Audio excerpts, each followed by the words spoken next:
As a performance dietitian, I spend my day helping athletes and high performers get every advantage possible, and hydration is one of the biggest difference makers. But what most people don't realize is hydration isn't just about how much water you drink, but how your body actually absorbs and utilizes it. And Protect Hydration is the only hydration supplement that I recommend. It's a liquid electrolyte supplement that absorbs more efficiently than any powder on the market. The precise formula of sodium, potassium, and magnesium matches exactly what you lose in sweat, with no sugar, no dyes, and no artificial ingredients. I've tested nearly every hydration product on the market, and nothing comes close to the performance and purity of Protect. It's veteran-owned, made in the USA, and it's the only product I trust for myself and my clients. If you take your performance seriously, go to protect.com/truth and experience the difference real hydration makes. On today's episode of Truth Serum, I sit down with my friend Jon Heck. Jon is a physical specimen and one of the most respected strength and conditioning coaches out there. Jon's worked with some of the best college, NFL, and strongman athletes in the world, helping them manage not only their strength and conditioning protocols, but also their nutrition. We dive into his coaching philosophies, the differences in working with college and professional athletes, as well as general population, and some of his unique nutrition philosophies. But before we get going, here's the quick tip powered by Tuft & Needle. The ideal sleep temperature is around 65 to 68 degrees Fahrenheit, and getting your room this cool signals your body to produce more melatonin and makes for a more restful night's sleep. Ideal sleep temperature is between 65 and 68 degrees Fahrenheit, and getting your room cool like this makes it easier to fall into a deep, relaxing, restorative sleep. So turn your thermostat down to this just before bed, and you'll experience the benefits of a better night's sleep. Now let's jump into the episode. All right, Jon, thanks for coming on. And the first thing I want to ask you, because anyone who's watching this, if they don't know you, they can look at you and tell that you are into strength and conditioning, is what drew you into that? Man, I got bitten by the iron bug at a young age. My dad was, he played in the NFL. He's now the offensive line coach for the Kansas City Chiefs. But at an early age, I'd go in with dad to the stadium, and I just kind of naturally gravitated to the weight room, to the strength coaches, and more so than the football side of things for whatever reason. Started lifting weights in 7th grade. So I was about 12 years old, started bench pressing and hang cleaning and all that stuff. We had a little group called Breakfast Club at my middle school that the basketball coach ran, and it was a group of 15 or so of us would go in early and lift weights. And man, as soon as I had a barbell in my hands, I absolutely fell in love with it. And from then on, my life has been very much built around training and strength and conditioning. Who were your biggest mentors?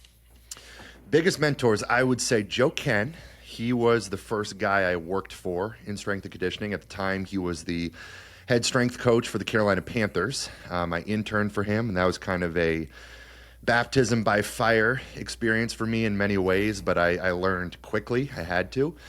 And now he is a very much a friend and a colleague. We've stayed very close, and we've collaborated over the years, but I learned a lot from him. But then I'd also, a little bit later in my career, credit Brian Hess, who was the head strength coach at the University of North Carolina. I took a lot away from him. And then actually just as recently as last year, working for a guy named Daryl Bauer at Troy University, I had a lot of good takeaways from him. So, I think all three of those guys impacted me very differently, but I would give a lot of credit to each of them. From a strength and conditioning standpoint, now I've got other people in my life who have been significant mentors on the nutrition side of things, but as far as training and coaching goes, it'd be those three. Okay. What levels all have you coached at? What are all the different levels you've coached strength and conditioning? Well, I've coached in the private sector, working at a D1, it's a franchise called D1 Sports Training. That was my first gig at a college, and there we worked with Gen Pop, we worked with high school kids, worked with middle school kids, and then I've worked in the NFL, worked for the Carolina Panthers, worked for the Houston Texans on their strength and conditioning staffs, and then at the collegiate level, working at the University of North Carolina, and then most recently Troy University. And then since then, I've since launched my own coaching business and have been working with a lot of strongman competitors, powerlifters, Gen Pop, a wide variety of folks. Awesome. How would you say that working with college athletes shaped your modern practices compared to working with professional athletes? Yeah, so very different environments. In the college sector, you're very much an authority figure. You're a disciplinarian. You are a culture setter. You are a mentor in a lot of ways to those guys. And you get such a wide variety of kids. You've got kids coming from absolutely nothing. You got kids coming from, wealthy high school programs with tons of resources. And then also, at the college level, you get some of the bad seeds too. You get some of the punks. Whereas you go to the NFL, you're getting the grown men. You're getting mature athletes, and your role is very different. You're not the disciplinarian. You're not an authority figure. You're not even necessarily a culture setter. You're more truly there at a capacity to train them, more of a colleague in a sense. Several of the guys on the team are older than me, on the NFL teams. You're working with guys from age 21 up to 41. And that comes with its own set of challenges. You've got all these guys who have varying levels of mileage on their body. Those older guys, maybe they're 16-year NFL veterans. The way that you're approaching their training is probably going to be different than the way you're approaching the training for the rookie.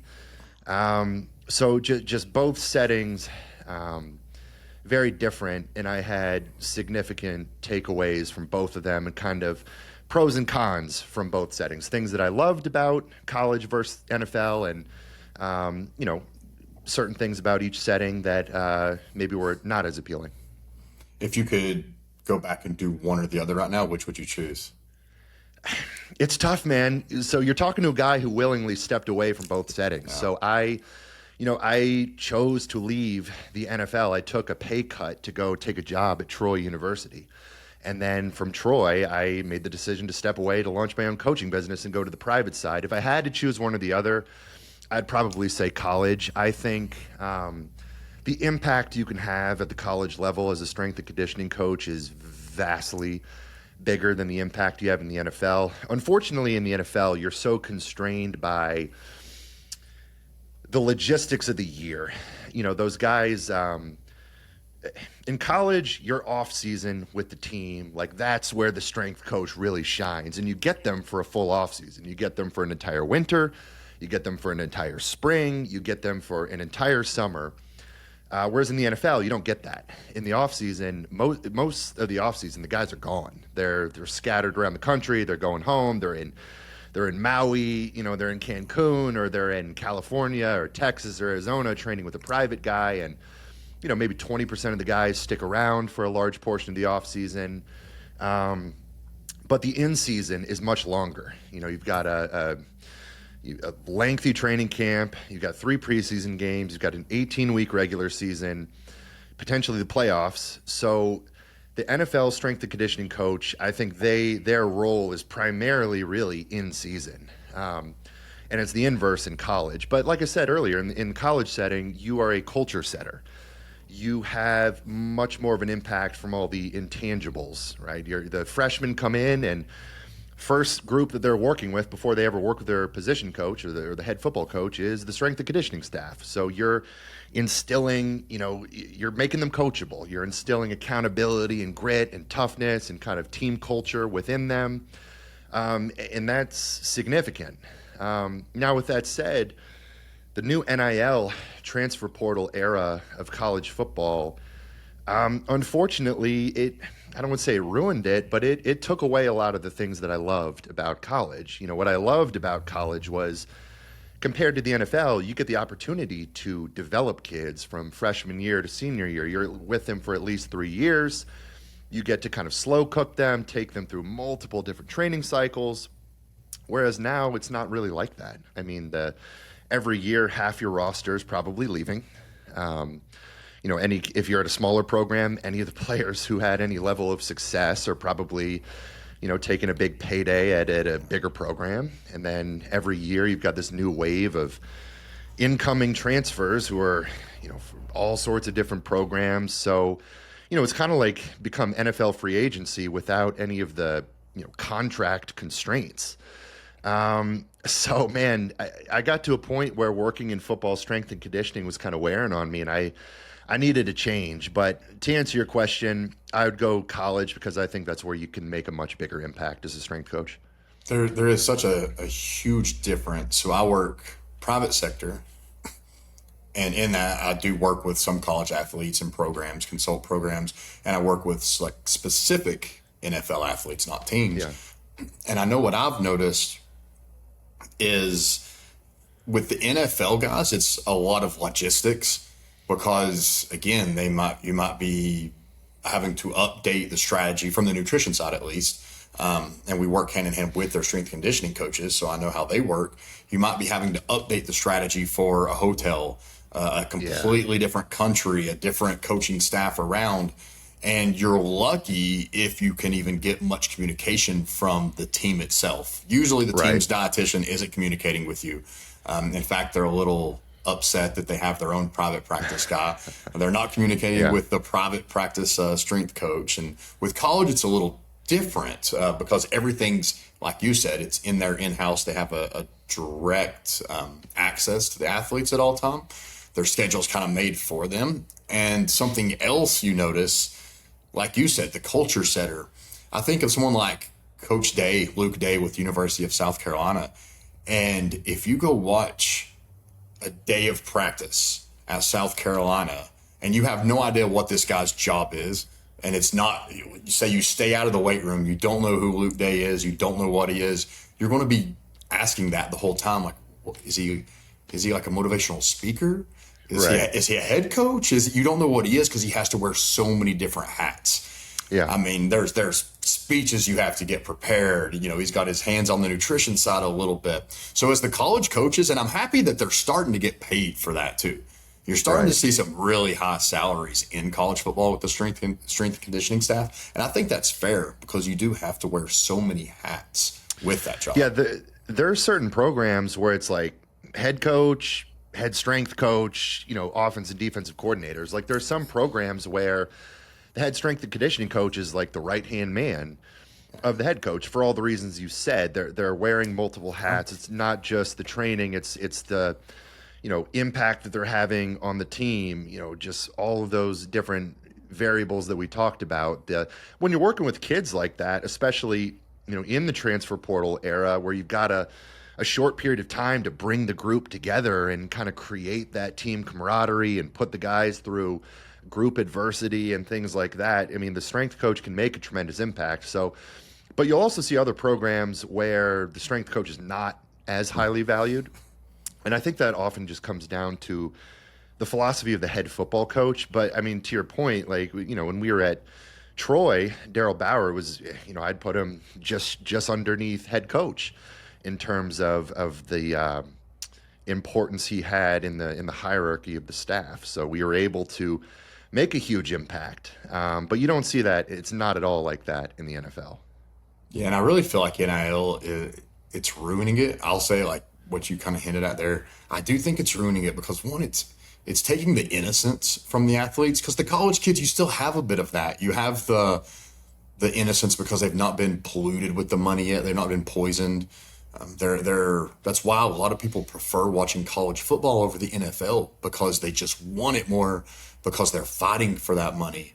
And now I feel like you've taken some of that fight away by paying these kids so much money. And it's insane because can you think back when you were 19 years old, how much money it would have taken for you to feel rich? A free ride and $50,000 a year and you are wealthy for a 19-year-old, Oh yeah. Yeah, I'm a little salty. I miss that era. I would have loved to have some of the paydays that these kids are getting. And there's actually this NCAA litigation case where they're going to be back paying some athletes who kind of missed those years. And I made the cutoff by a year, so apparently I'm owed $25,000 from UNC. So I'll be no, I think it's going to be paid out over the course of 10 years or something like that. But hey, I'm looking forward to that hitting the old direct deposit here at some point. But no, I mean it's tricky. You can't blame the kids for taking these paydays. I mean, if you're a kid at a small program, you come from nothing, then you got a SEC team that's offering you $500,000. Like, how can you blame the kid for taking that deal? And from a rating standpoint, I think there's probably more money, from a viewership standpoint in college football than ever. So it's a tough case to make to, try to put constraints on all this. But from a pure, integrity of the sport standpoint, yeah, I totally agree. It's taken away some of the wonderful things that used to exist within college football.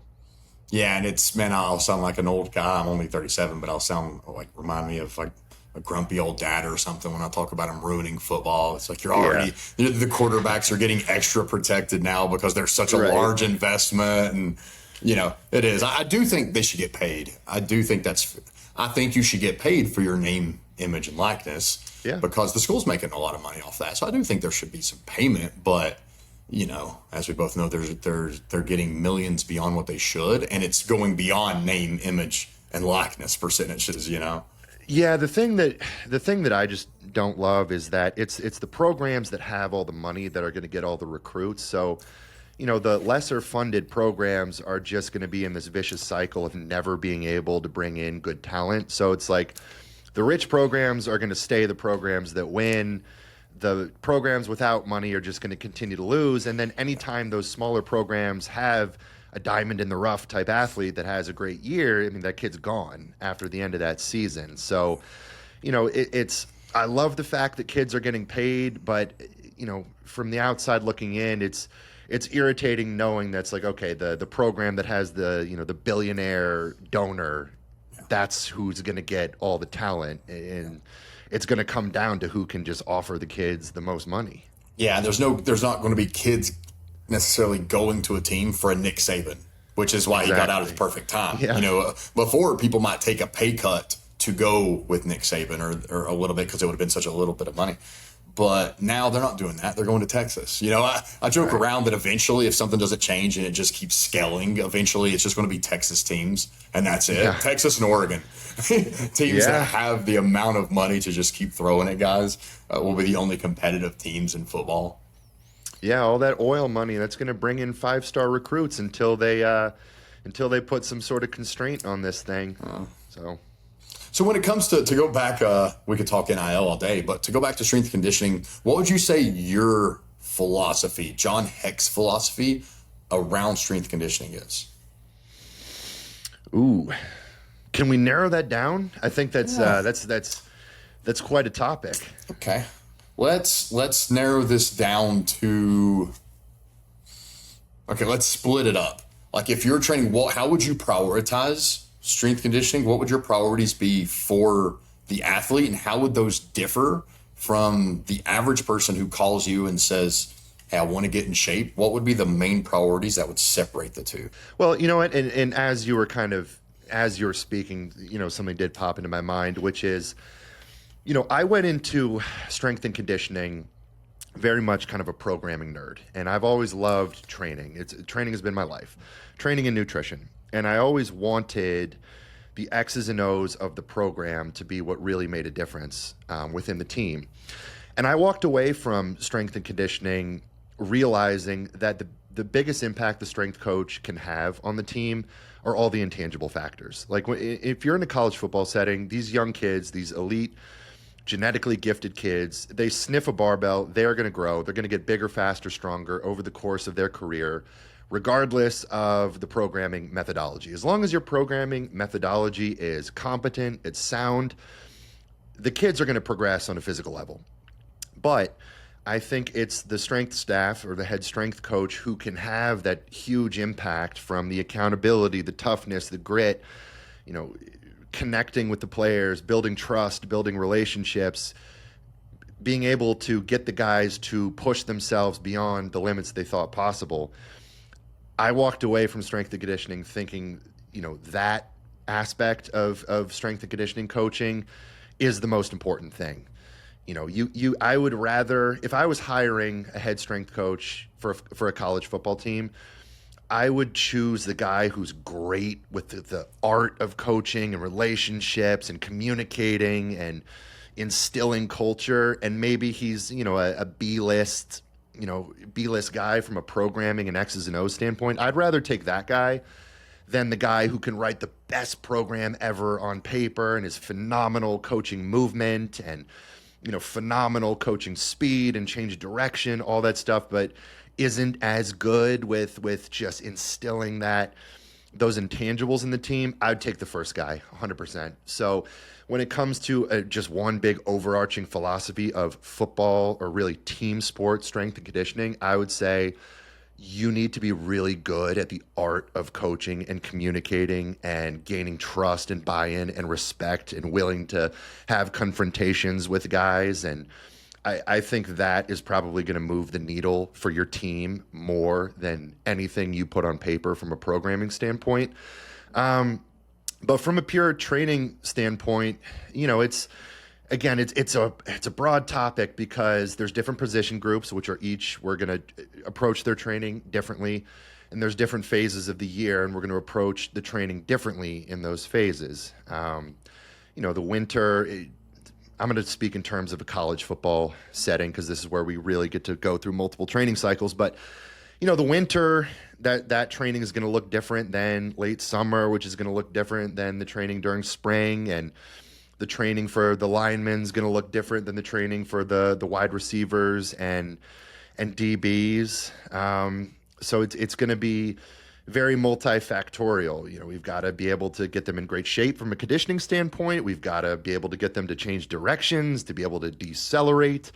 You know, especially in college, I think there should be a focus on hypertrophy work because I think improving your body composition and increasing your lean mass and decreasing your fat mass is going to benefit the athletes in a number of ways. Durability, their ability to move and recover.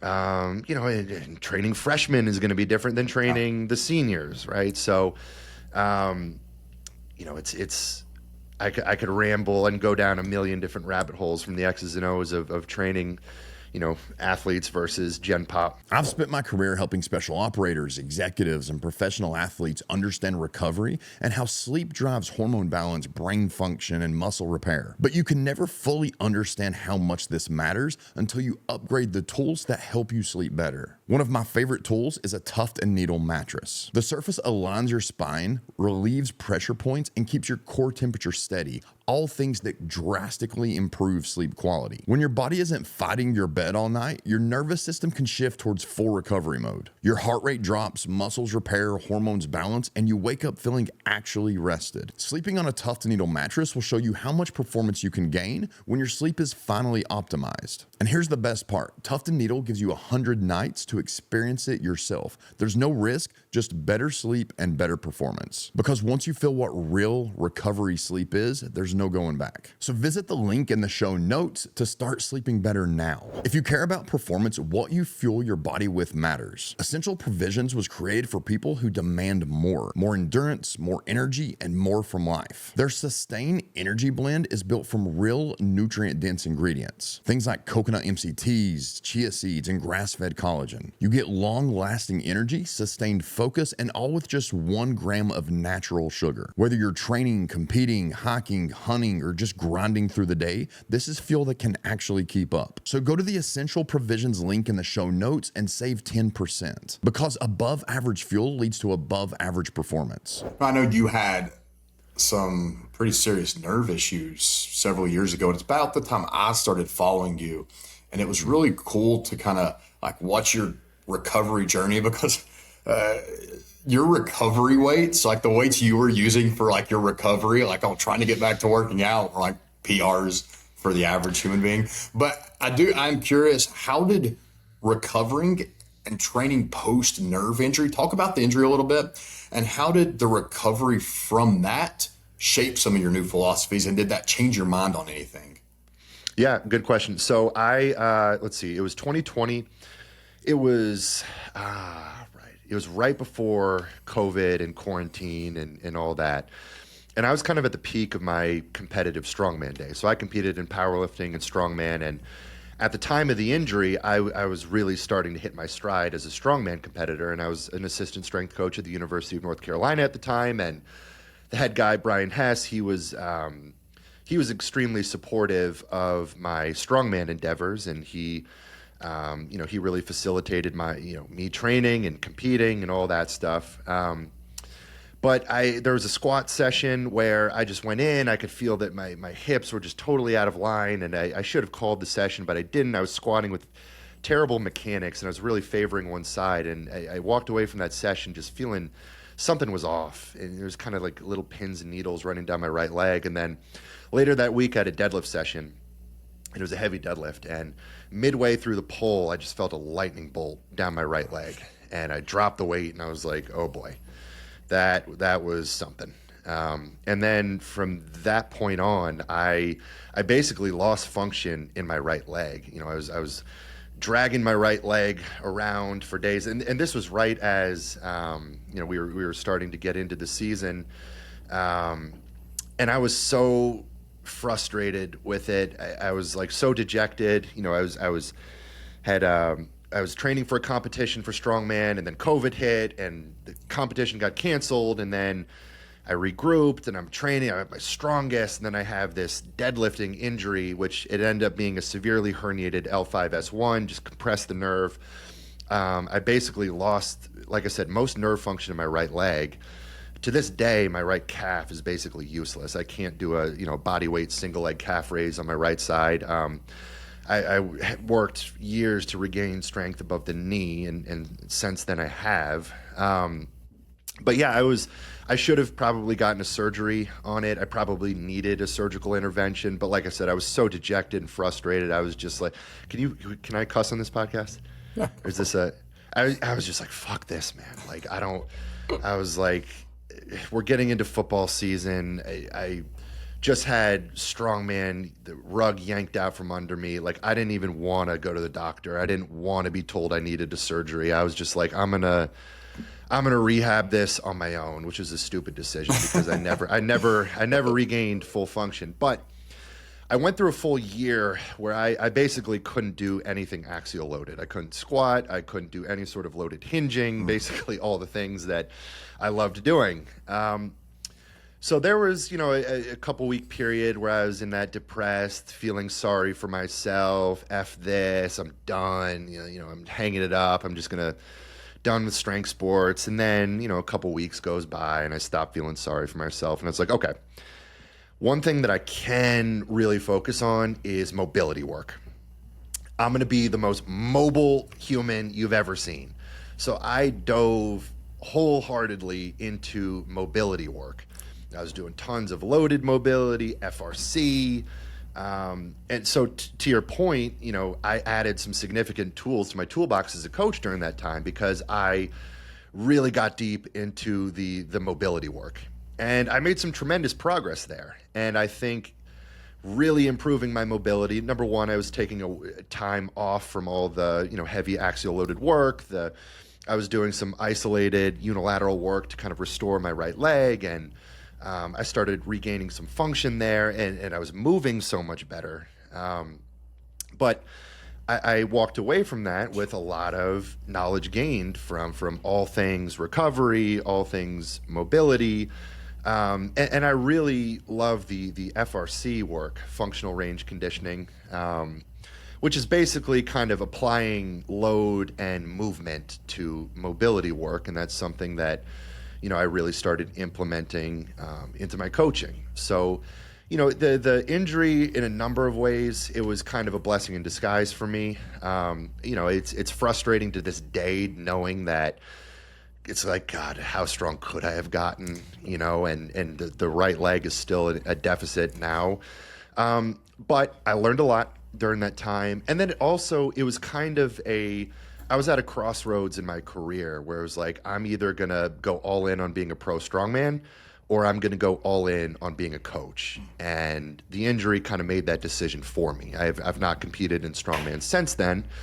And frankly, I'm glad I didn't. I'm glad that life took me down the coaching path, because that's where I am today, and I think that's where I belong. But I was getting to a point where I was like, I can't be great at both. I can't do everything I need to do to be the best strongman competitor ever, while also being the best strength and conditioning coach I can be, while also being a husband and being fair to the other people in my life. So, kind of a blessing in disguise. Half-Face Blades makes 100% American-made knives for the world's best military operators, hunters, and chefs. People who need knives to make a living or stay alive. That's why I trust them with my own everyday carry knife. So if things like buying American and high performance matter to you, head over to halffaceblades.com and throw away your cheap gas station knives.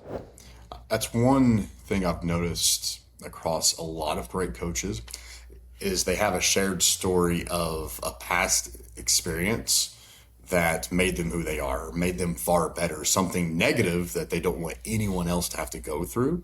Right. Myself, I went through a weight cut that almost killed me, following methods that were the typical cutting methods. That's what led me to dive into exploring other things and led to a lot of the practices that I use now. And you hear that a lot from coaches, that it was something they had to go through that they recovered from, that allowed them to then take that and make the people they coach better because of it. Yeah, for sure. And it also kind of, opened my eyes up to proper, wiser load management. Looking back on the training cycle I was pushing myself through, I facepalm at what I was doing. I was just being the young, thinks he's invincible idiot. And, I never should have gone into that deadlift session. And then just looking at the training cycle as a whole, I was so strong. I was just hitting stride. I was so greedy with the training I was doing. And so it definitely made me realize, no, you're not invincible. You're not immortal at all. And it really made me wiser from a periodization, load management standpoint.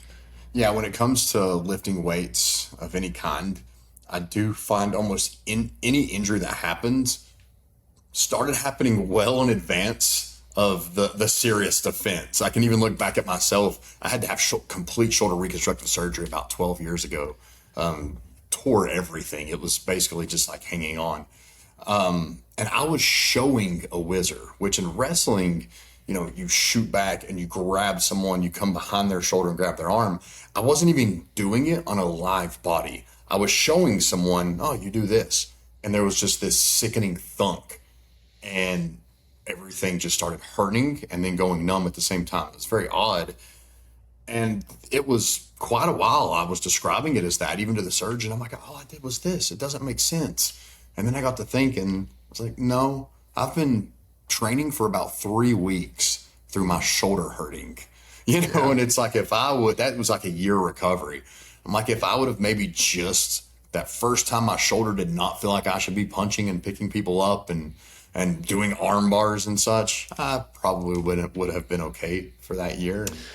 Yeah, it's always frustrating when the straw that breaks the camel's back is the most like benign thing. It's like, you're just moving a piece of furniture at the house, or you're doing like a warm-up weight or something. It's like, that's the thing that hurts you. But then to your point, it's like, well, it was probably bad decisions that I've been making in the weeks leading up to it that really put me in that position. I think it's because I hurt my back once picking up not even a 95. I picked up a 25-pound kettlebell and I hurt my back. This was 2 weeks after I had deadlifted 550 pounds.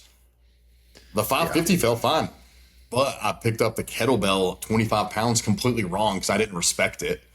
You know what? We don't respect those light weights. It's like they say, like, what is it? The most common place people have car accidents is like 5 minutes or 5 miles from their house, because you don't respect it because it's such an easy thing you've done a million times. And I remember I just bent down, like one leg in the air, bent down, grabbed this kettlebell, and picked it up to go move it to the other side of the gym, and just my back was done. Yeah, I strained my pec throwing a Frisbee. It was like 4th of July weekend a few years back, and I was really tight. I'd been bench pressing heavy, and I just kind of cold. I went out there and people were playing can jam. I don't know if you've ever seen can jam, but Yeah. a frisbee landed at my feet and I just launched it at someone. As soon as I released it, I just felt this yank on my pad. God damn it. To be fair, it was a sewer lid. It was no. What were your PRs that you were training for at the time before you got hurt? And what do those look like now? Well, what were your PRs then, and what are your max weights now? Yeah, so at the time, I had just hit an 800-pound deadlift. I've always been a mediocre squatter. I use the tall guy excuse, which is not really an excuse. But I squatted, best squat to date is 661, 300 kilos, which that was actually a post-injury squat. At the time I was doing strongman's. But I did a log clean and press with 365, which I was pretty fired up about. Strongman's all odd lifts. I did a farmer carry with 405 per hand for 30 feet in competition. That was cool. Strict press 330, just a no leg drive, standing overhead press. Bench press. Bench was always an accessory for me, but I did 525 for 3 on bench. So I had some decent lifts, and then post injury, my best ever deadlift was post injury. It was 825. Well, that's cool. Wow, holy smokes, 825. That's raw, correct? Yep, all raw. Which I do nutrition coaching for some of the top strongman competitors now, so it's like, in this world, like I say, 825 deadlift, like that's nothing. Yeah. And then I remember I'm like, actually, for most of the world, that's pretty good. So, yeah, it's pretty impressive. Is there any movements that you started incorporating afterwards or through the injury that you would now say everyone should be doing? I'm curious if you would say the Nordic hamstring curl, because I know that's right about the time I started seeing you post a lot about it. Yeah, that was actually right around the time I started getting into Nordics. I love Nordics. I'll keep some sort of Nordic variation in the rotation. I never want to get married to any one exercise and be like, oh, this exercise is the key, right? I think that's a mistake that coaches make. But love Nordics. They're usually in my rotation. I definitely started putting a lot more value on unilateral work, on single leg training. And that was something that I just neglected for too long. And I think, especially for athletes, single leg work should be a premium, arguably even more so than bilateral work. So having to restore function in my right leg, I had to do so much unilateral training. And since then, I've really kind of gone all in on single leg work. And like I said, loaded mobility work. And then, I was finding non-axial loaded training I could do, like the Nordics. That was a great way I could really hit my hamstrings without a barbell. So those are some good examples. What role would you say movement quality plays versus how much load you're actually moving, especially at the college level? It's important. I mean, when we had our freshmen come in at UNC, they wouldn't even touch a barbell for weeks. We would just be instilling all basic movement patterns. So like our squat, the coaching we would do teaching the squat pattern, they would start with a kettlebell goblet, and we'd put them on a 3-second slow eccentric, 3, 2, 1, pause, up. So we'd start with the goblet squat with the kettlebell. Then we'd go to a barbell zombie front squat. So basically no front rack, your arms extended right out in front of you. So it forces you to keep that super strict, rigid, upright posture. So they would do slow eccentric pause zombie front squats. Then we'd, let them use a true front rack on the front squat to a box. Then we'd go to a barbell back squat to a box. And then finally a barbell free squat.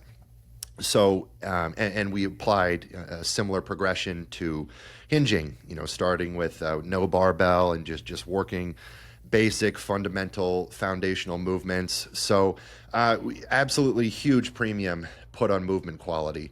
I like when I'm looking at freshmen come in, I'm much more impressed by the kid who just moves really well and has great kinesthetic awareness and can properly hinge. They've got good landing mechanics. So they step off of a box doing a depth drop or something like that. Like, to me, that's a way bigger indicator of a kid who's going to be ready to take the field sooner rather than later, compared to the kid who comes in who, he and his dad are boasting about my boy squats 600, my boy benches 405, and then he's just stiff, can't move. You put him on a single leg, he turns into a newborn baby deer. You watch him try to change directions, and he's just falling all over the place. So especially with younger athletes, like, I'll take movement quality over load all day. And once we establish good movement quality, the strength is going to come, but the movement quality should come first. Otherwise, we're going to have to take things back to square one and just break bad habits, Yeah, I used to own a gym for about 10 years, and we had a very similar philosophy. I would start people generally PVC pop or a dowel rod. Yeah. And I would tell them, a lot of times my clients who were more advanced, they've been doing this for years and such, any mistakes they're making at a higher weight, they would make the same mistake with a lower weight. Yeah. And so towards the end, that's not something I would do at first. The first several years, it was like, whatever weight you can put on, let's do it.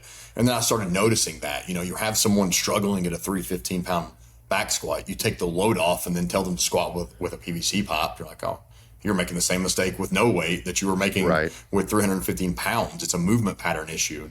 A lot of times we don't fail at the load. The load isn't the problem. It's our ability to move the load with proper posture throughout the full range of motion. Yeah, for sure. And to be fair, I think there's a little bit of a happy medium. Like, I think sometimes coaches can go too far at the end of the spectrum, where it's like they feel like everything just needs to be like robotically textbook perfect, no asymmetries whatsoever. And then you get to a point where you're not trained. Like, the human body is pretty damn resilient. Like, not every movement has to be totally perfect. Like, our spine can and should bend and move in different directions, and there's going to be naturally some asymmetries from limb to limb that exist within athletes. So, do I want to put a big premium on movement quality? Absolutely. But I also don't want to like handcuff the program by like everything just has to be so perfectly textbook, and if everything's not perfect, we're just going to get injured and explode. Like, I think there's a happy medium to be reached. Yeah. On that, how important what is the importance level that you put on recovery over the actual strength and conditioning itself when you're working with athletes? Well, I mean, you're only as good as the recovery allows you to be, right? I mean, the training is ultimately going to be the stimulus, and then the recovery is basically going to be your adaptation to that stimulus. So, and this becomes especially important once you start incorporating actual sport-specific work. Once the team starts, whether OTAs or their off-season, kind of individual work with their coaches, and then certainly once we get into camp or in season, and now we have to be very careful managing load between weight room and what they're doing on the field. So all those recovery modalities and fatigue management, load management, all that becomes hugely important. And then, of course, as we both know, nutrition is going to be a huge factor. And I think it's something that most college athletes are severely neglecting, and actually NFL guys too. Professional athletes, I think, are often severely neglecting their nutrition. I think that's a huge aspect of recovery in general that should be a premium focus. And, I think at times guys get overly invested in some of the recovery modalities like the cupping and the dry needling and the foam rolling and the cold tub and stuff like that. Biohacking. Yeah, exactly. I'm much more in favor of, active recovery work. Get out in the sun, go for a walk, get your, circadian rhythm dialed in, get a good sleep pattern, get your nutrition right, get your hydration on point, do some mobility work, and then from there it comes down to proper load management with your training program. Now, I find a lot of athletes are at risk of overtraining. General population, usually when someone asks me, like, do you think I'm overtraining? Like, by admission, you're almost excluded from the possibility. Like, usually not. Yeah. General population, you're usually not overtraining. you're under recovering through really bad nutrition, really bad sleep, really poor hydration. It's usually something we can change to move the needle of your recovery. It's not that your training modalities are so intense that your body can't recover from them. You're just not putting the efforts into your recovery that you need to as you're training. Yeah, most Gen Pop, they really have no concept of how far they can really push. They have no true concept of training to failure or anywhere within proximity to failure. So like now with my coaching, you know, I work with such a wide variety of people, and I'll work with lots of Gen Pop, and I'll work with endurance athletes and strongman competitors. And with typical Gen Pop, it's almost always a matter of I need to push them harder in training. I need to get them to understand that they're not quite putting in the level of intensity and effort in the gym that they think they are. A population that I do tend to see actually overtraining are the endurance athletes. Like a lot of people who are into like the high rocks and the CrossFitters, endurance type training. I'll look at what they're doing. They're doing running and biking and swimming and weight room, and they're training like 7 days a week, and they're under eating relative to all that activity.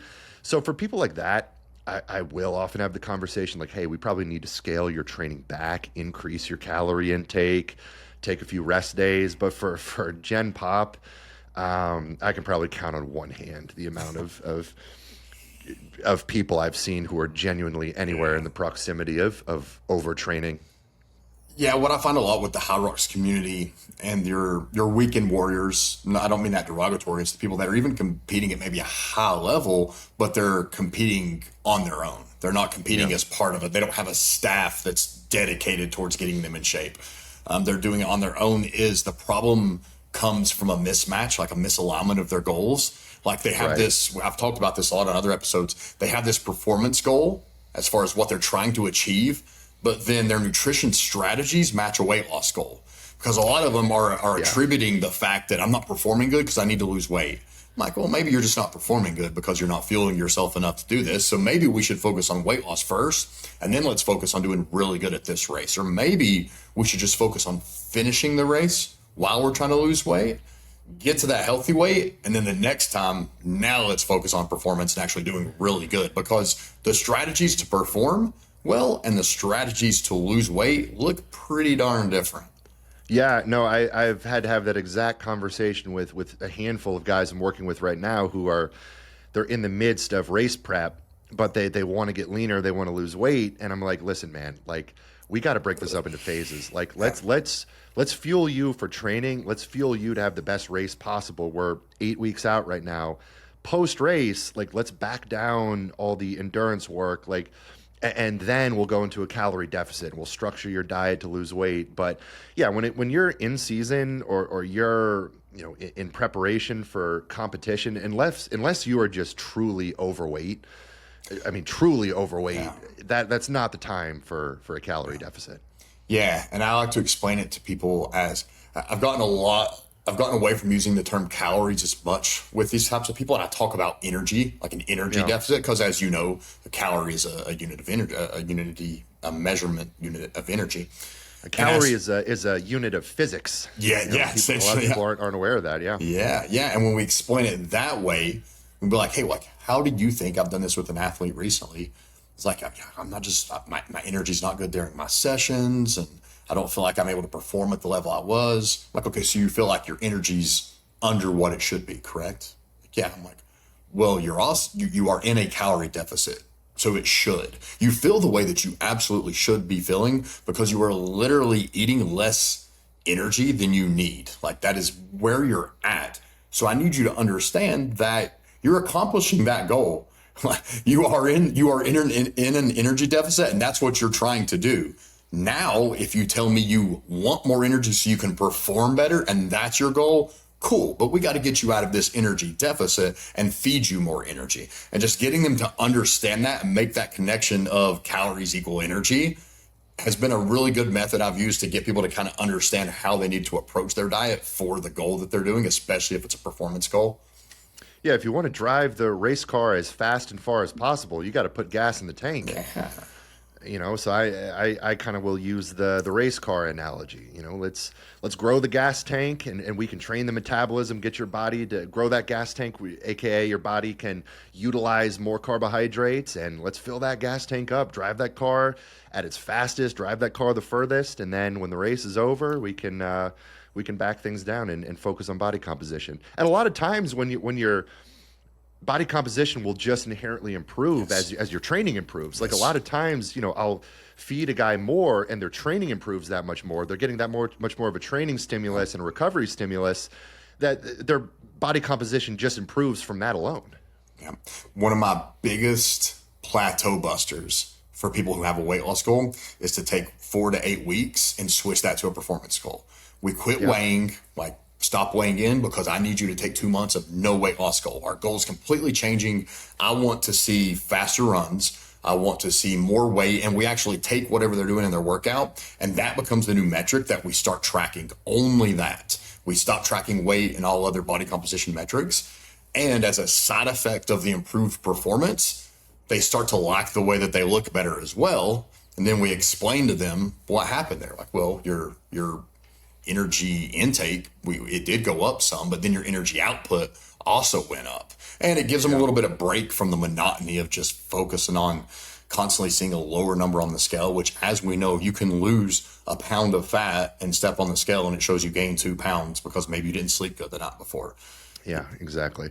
Yeah, I definitely try to get people not overly scale attached. And the scale is a metric, but to your point, I mean, you can fluctuate so much body water in any one given day. And I totally agree with you. If somebody's they want to lose body fat, they're in a plateau, so often the answer to that equation is on the physical output side of things. Like, I'll work with so many nutrition clients and we'll hit a point. I'm like, listen, I know you hired me as a nutrition guy, but right now, like, let's stay on the diet. I'm going to actually increase your food a bit.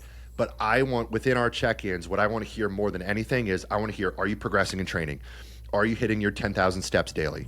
Are we getting in the zone 2 cardio that we added in? Are you getting objectively stronger within the weight room? And as soon as we can really start pushing the output in the gym, like you said, that's when things really start to click. Because so often, especially with the Gen Pop, like, they'll be just focused on the diet. They'll just check the box by showing up to the gym, and then we just hit this plateau. I'm like, listen, we should not pull food down any lower unless you want to just lose your muscle, get skinny fat, crush your metabolism.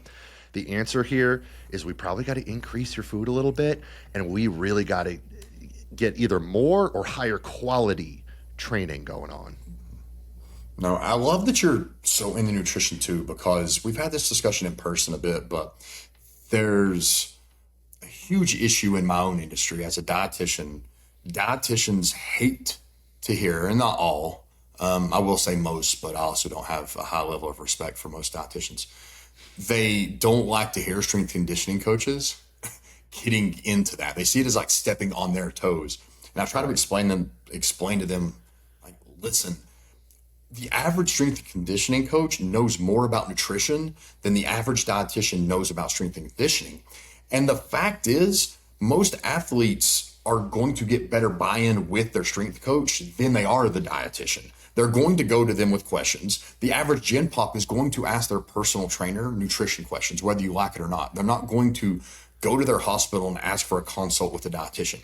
So instead, our focus needs to be on, hey, who are the good quality strength and conditioning coaches who have put the time and effort in to learn nutrition at the level that they can apply it? Now, certainly for licensure reasons, there might not be the ability to do medical nutrition therapy, but if someone's just wanting to help someone like you perform better, look better, do these things, I think strength and conditioning coaches are the absolute perfect person for it. And I wish more would do that. I would like to see that more nutrition training in like the NSCA CPT and NSCA CSCS, because I do think the strength and conditioning staff of any team or even a personal trainer at a gym is going to have access to a lot of individuals to talk nutrition that someone who's only doing nutrition will. Yeah, I couldn't agree more. And, I would kind of label myself these days as like a performance coach. honestly, a large majority of the people I work with, it's at a nutrition capacity. And to your point, there's certain populations of people who I will not and cannot work with at that capacity. If someone comes to me with some sort of a medical related, nutrition intervention, like I'm not going to touch that. Like if someone comes to me with diabetes or an eating disorder or, celiac disease, something like that, I'm going to say, listen, this is not my wheelhouse. I'm going to go find an RD, speak with your physician, something like that. But if it's an athlete coming to me with performance or body composition related goals, then I'm working with them. And unfortunately, in the team setting, the team dietitian is often so bogged down with just the administrative and logistics side of things because they're having to coordinate the catering and working with the team chefs and the travel logistics and making sure the whole facility is stocked up and working with the distributors, and then they've got 110 guys. It's not like they can give individual nutrition plans to each and every guy. So, I mean, you might have a super high quality dietitian, but the nature of the job in the team setting almost always just totally handcuffs them.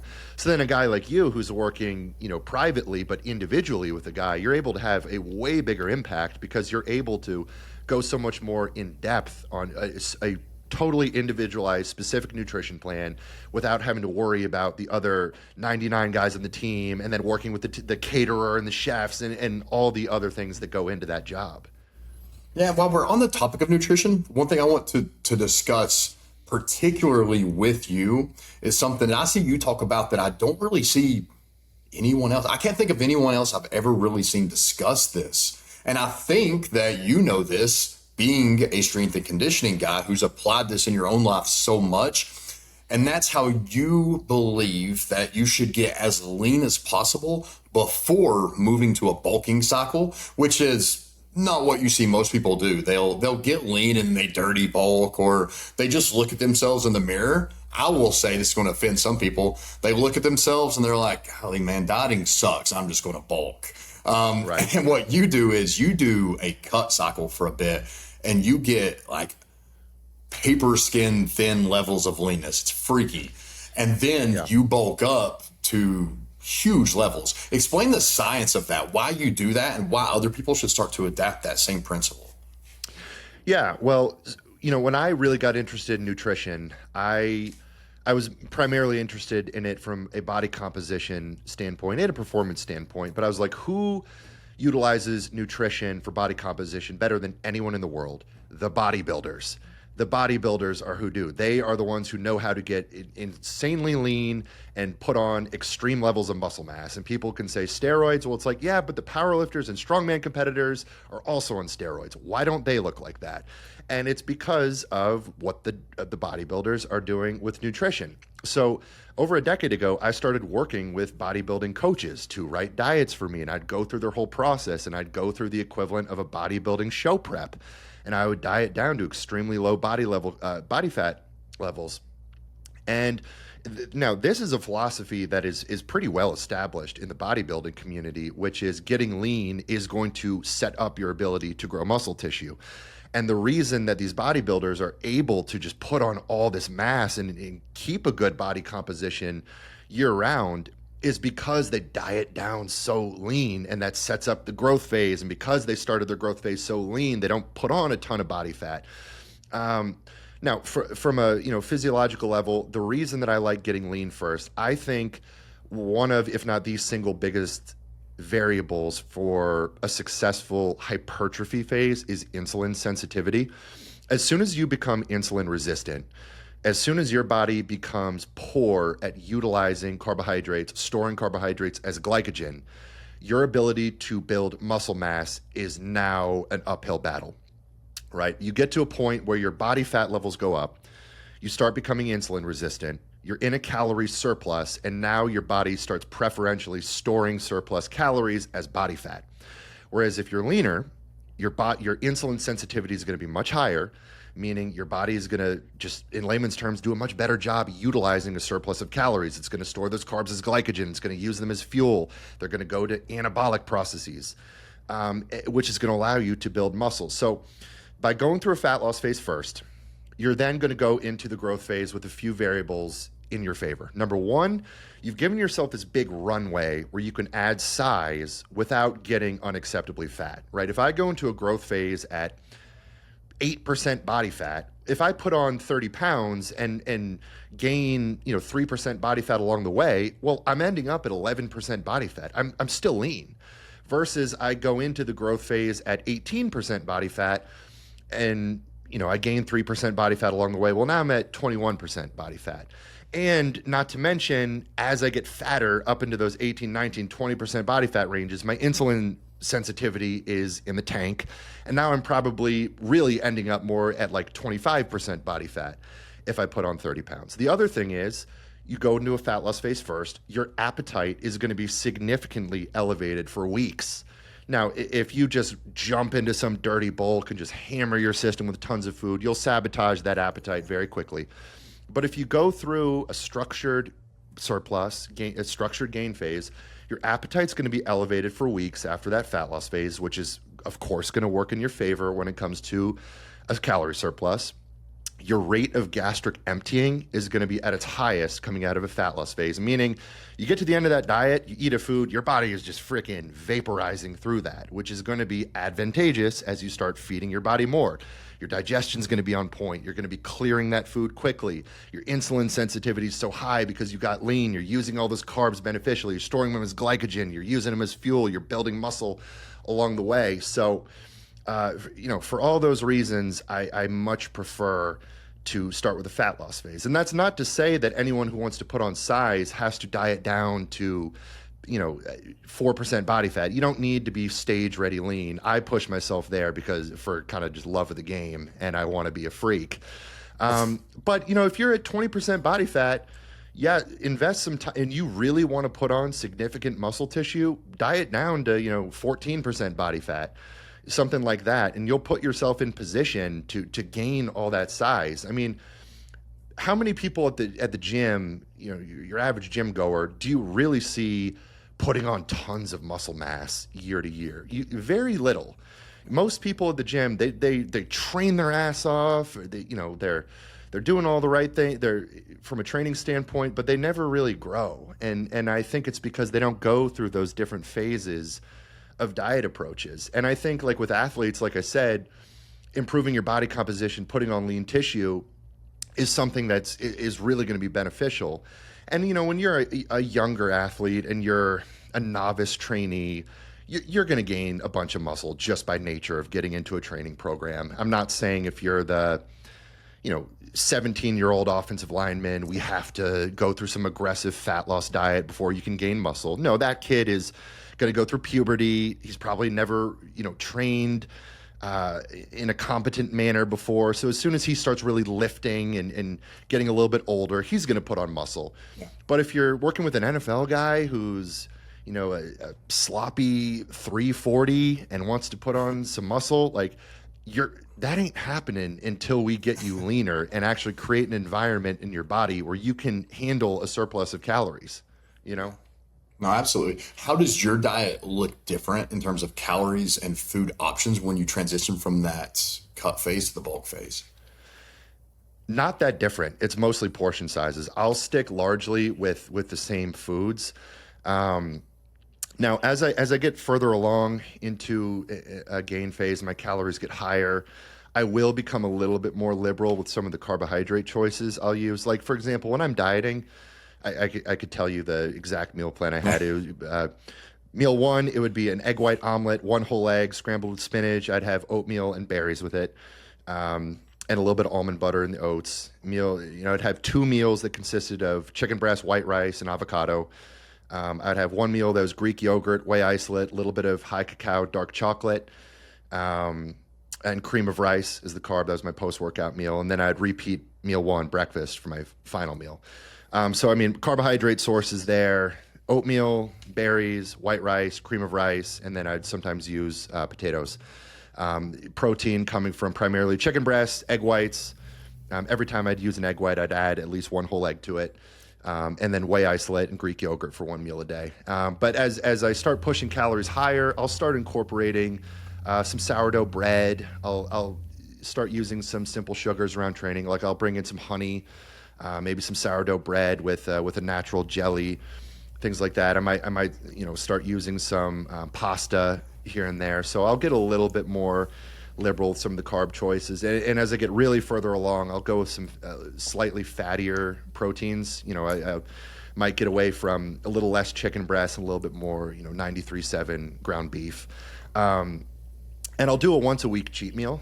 And that stays in even during the diet, where I'll go ham and I'll have whatever I want to have. And then usually deep into the growth phase, I'll bump that up to 2 cheat meals a week.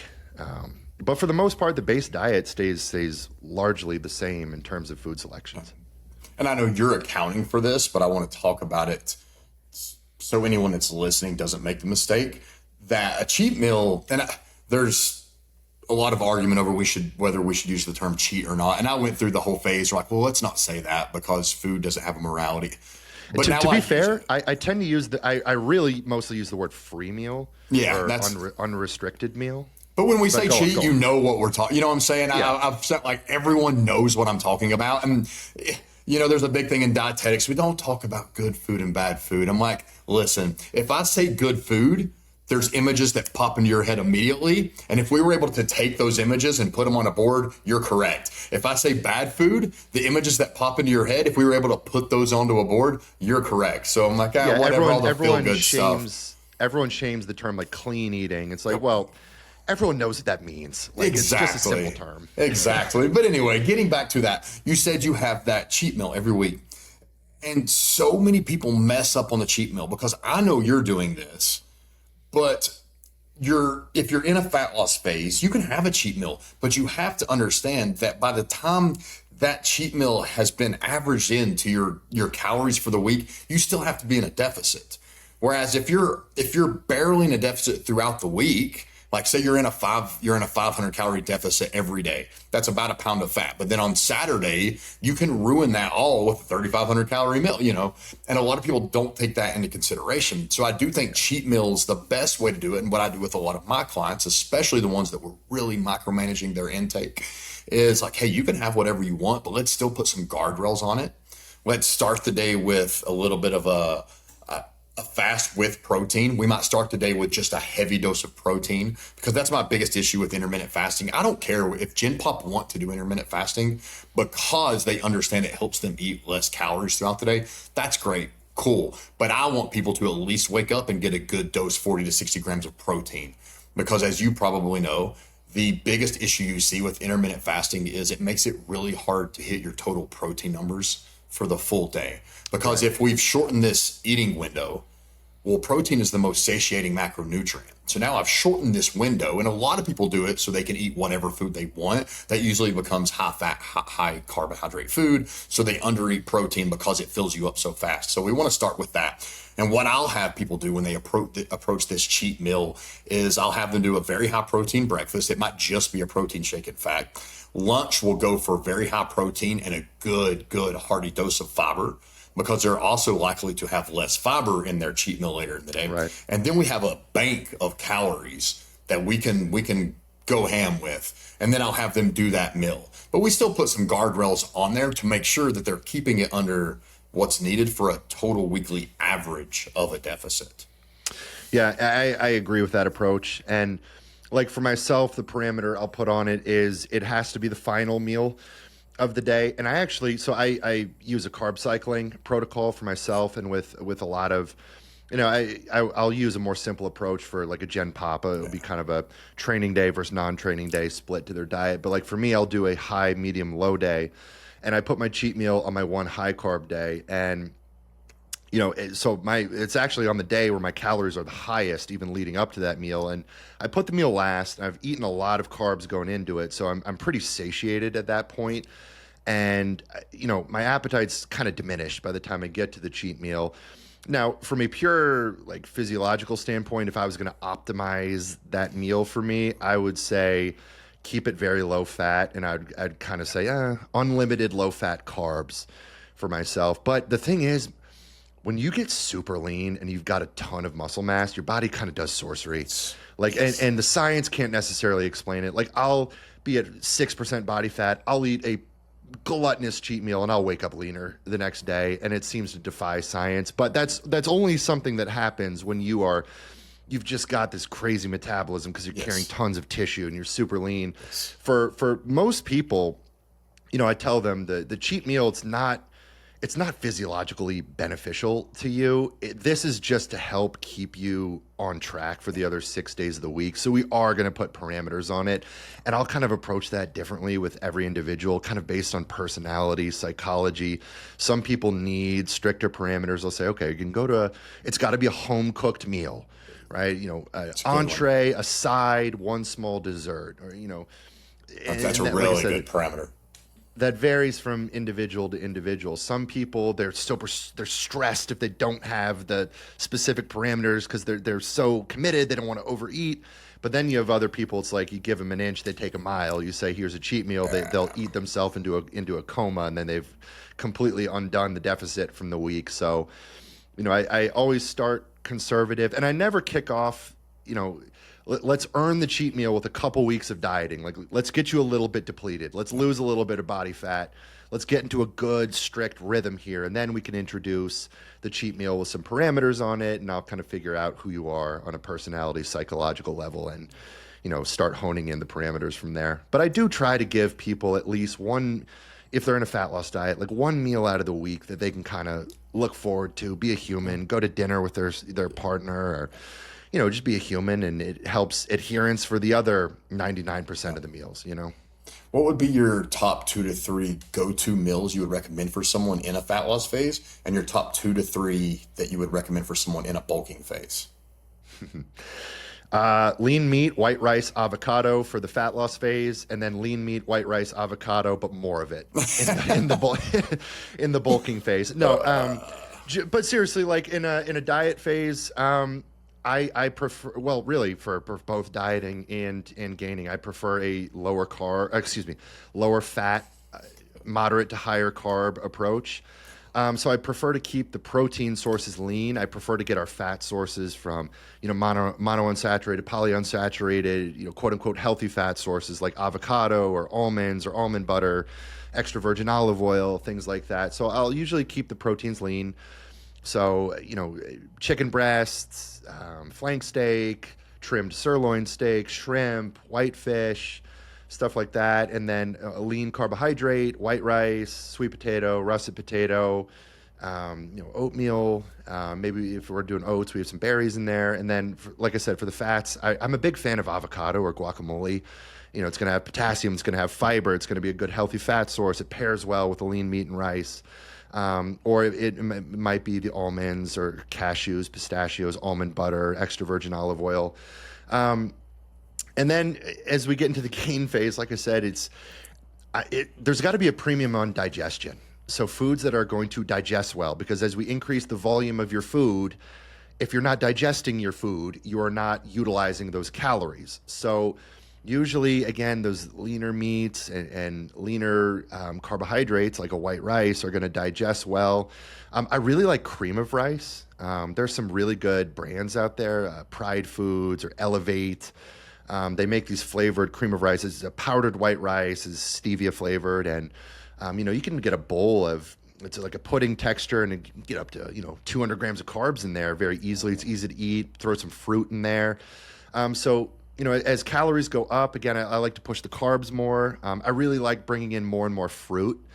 I love fruit. And like I said, we'll get away from some of the starchier carbs like the oats and the potatoes that are going to take up more stomach volume and digest slower, and lean more on white rice sources, cream of rice, sourdough bread, the fruits, things like that. But yeah, can't go wrong with lean meat, white rice, and avocado. That'd be my generic go-to. Yeah, I think mine would be watermelon and berries are my two. Big on watermelon and berries in a fat loss phase, because the volume, you can just get so much. It's so good. Greek yogurt is a big one out. Non-fat Greek yogurt, I really like in a fat loss phase. And I love using non-fat plain Greek yogurt like a sour cream. So like when I make my egg white omelet, I'll put a dollop of plain non-fat Greek yogurt on there. If I'm making a ground beef and, ground beef, shredded lettuce, avocado bowl, put a little dollop of plain non-fat Greek yogurt in there. It tastes fantastic. Oh yeah, that's kind of an add-in that we do constantly. It's we use Greek yogurt in place of so many different things, sauces, and it's a game changer with that. And two of yours would be two of mine in a bulk phase, which would be sourdough bread and cream of rice. Cream of rice is, it's starting to make a bit of a comeback. You're starting to see it in like TikTok videos, where people are making like cute little meals and stuff with it. You're starting to see it because it can be so calorie dense in such a small volume form, and it can be savory. It can be sweet. I think that's definitely a go-to. I really like it if I'm in even like a maintenance phase, but I'm doing a lot of jiu-jitsu. It's like my number one go-to as soon as I get home from jiu-jitsu early morning is cream of rice. Yeah. No, I use it for a lot of my guys, and especially my strongman competitors who have to eat tons and tons of food. And if we're like really pushing the carbs, something I'll use with some of those guys is canned pie filling. Actually, we'll do a big bowl of cream of rice, and you go to the store, the bakery aisle, and you get you can find canned pie filling that's basically just fruit, pectin. Don't get one with the high fructose corn syrup, and then it's so carb dense and it tastes so good. You pour that into your cream of rice, and you can easily add in 75 grams of carbs with 4 spoonfuls worth of that stuff. Yeah, man, I'm gonna stop by the grocery store on the way home. I like that. Like I'm in my maintenance phase. Canned pie fillings, it's great, man. It tastes super good, straight out the can. You can warm it up a little bit in the microwave. That's been a little bit of, if I'm in a position where I can have some simple sugars, and I'm really pushing carbs high, I'll go canned pie filling. I really like that. I'm dead serious. I'm going to try that when I get home. That's give it fantastic. It has to be pumpkin at this point, though. I feel like we're at it's fall. And I use canned pumpkin quite a bit, especially if I'm dieting. Like I'll put a dollop of canned pumpkin in my oatmeal, and it adds a ton of good volume to it. Adds extra fiber. I'll make little oat pancakes, and the canned pumpkin, it barely adds any calories, but it kind of gives a thickness and a moisture to the oats. So I'll sneak canned pumpkin in, anywhere I can if I'm trying to increase food volume. What are you doing? Are you grinding the oats and just adding canned pumpkin with like eggs in it? Well, how are you making those? I want to know how you make those cakes.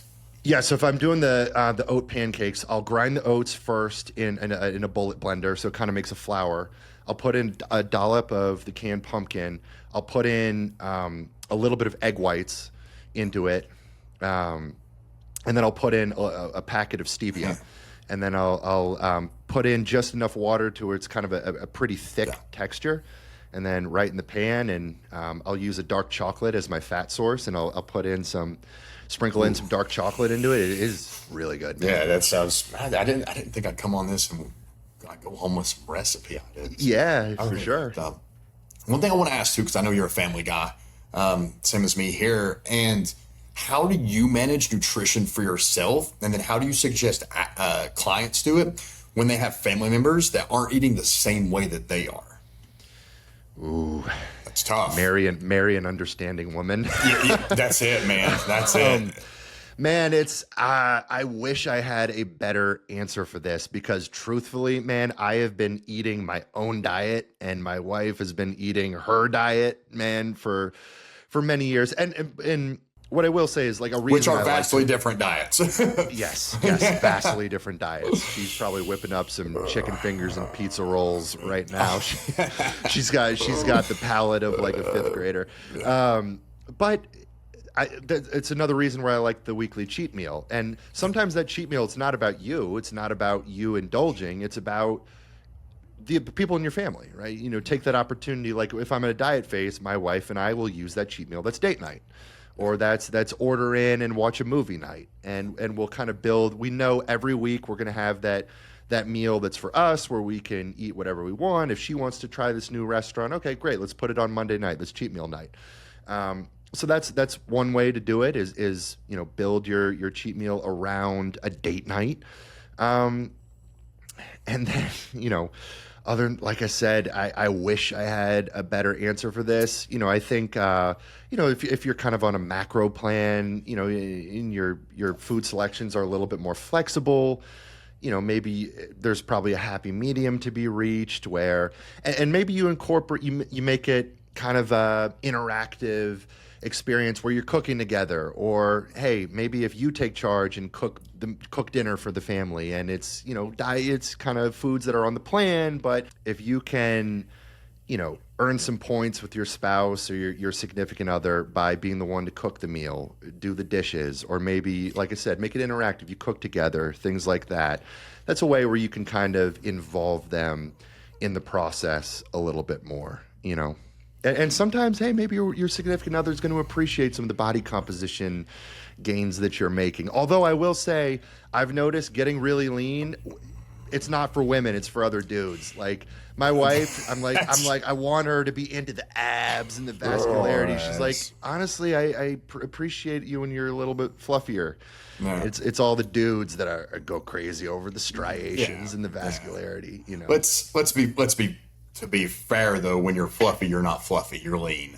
So let's be honest there, and that could be a whole separate topic. Like the whole dad bod thing that's completely garbage. Like women want a man that's in shape. They might not need what we consider like the best shape we can be, which again is just that weird superhero look because they didn't grow up watching the same things as us, but they want you to be generally lean, whether they admit it or not. But on that one thing, I want to say, like what I have. The approach I've taken with a lot of my people, because now I've niched more in kind of the performance nutrition guy with the groups that I work with. So even when I'm getting general population, most of my general population are executives and businessmen who just want someone to just be brutally honest.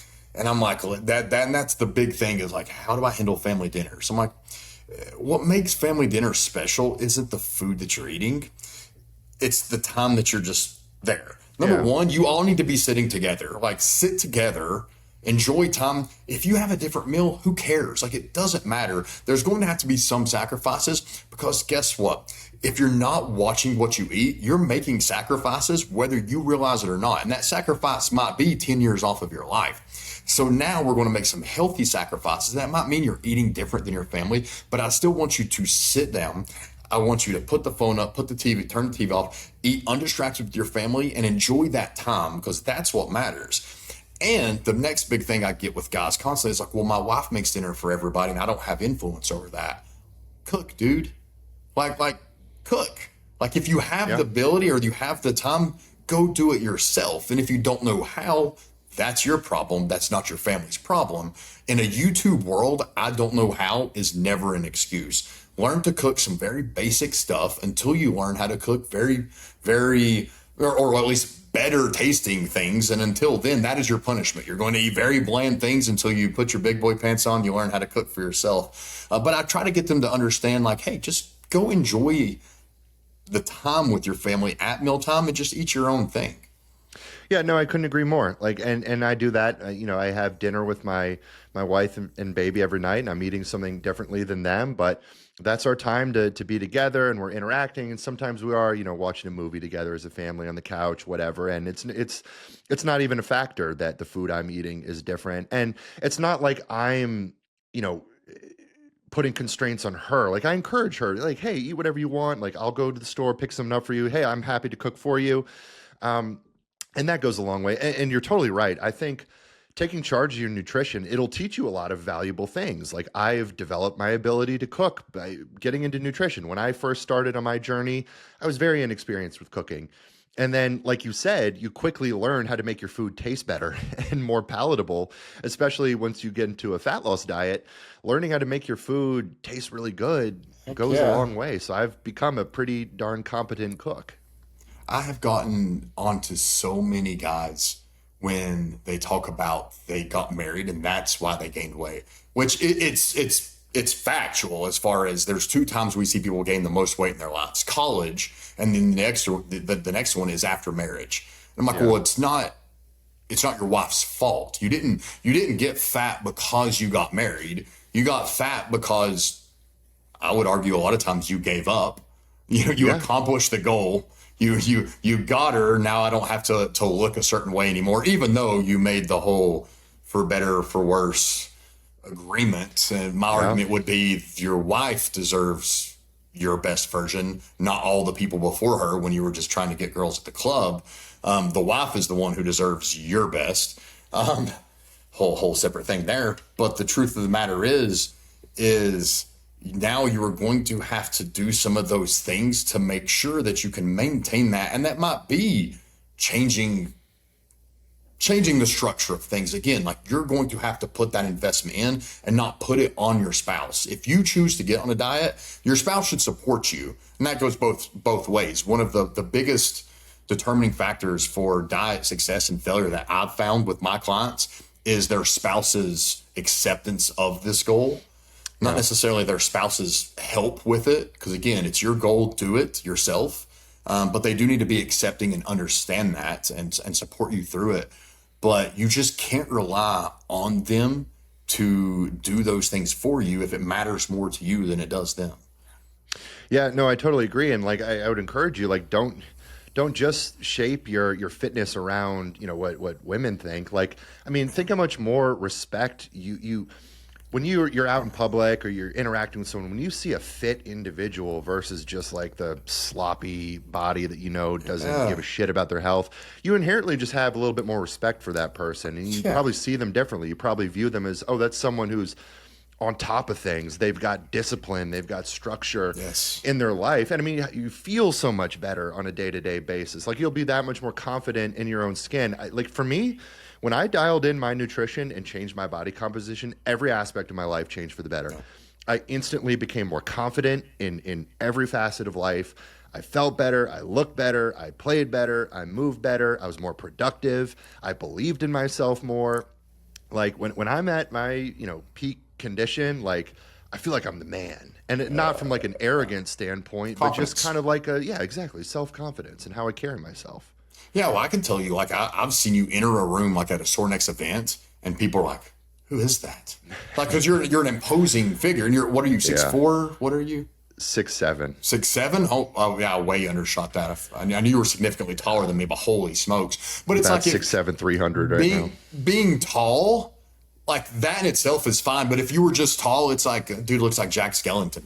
You're not just tall, you are a very muscular guy. And when you walk in a room, people take notice of that. And they're going to no matter what. Like, if your arms fill out your shirt sleeves, people notice of both sexes. Like, that is a thing people notice. You're going to they've studied this. Like, they've done it. It's call it offensive, but it is a well-studied and documented factor that the one who walks into the room that's in better shape is automatically going to get a little bit more respect. They're automatically have an advantage over the others when it comes to being hired for a job. And that's a big thing I talk to with my business guys. I'm like, listen, if we can make you look good in a power suit, your ability to sell or to own the argument, own the meeting has already gone up. Like, just in our ability to change that little factor. And again, this is just human nature because we're that's biology. Yes, and you can't change that. It's ingrained in our most primal forms to find an alpha.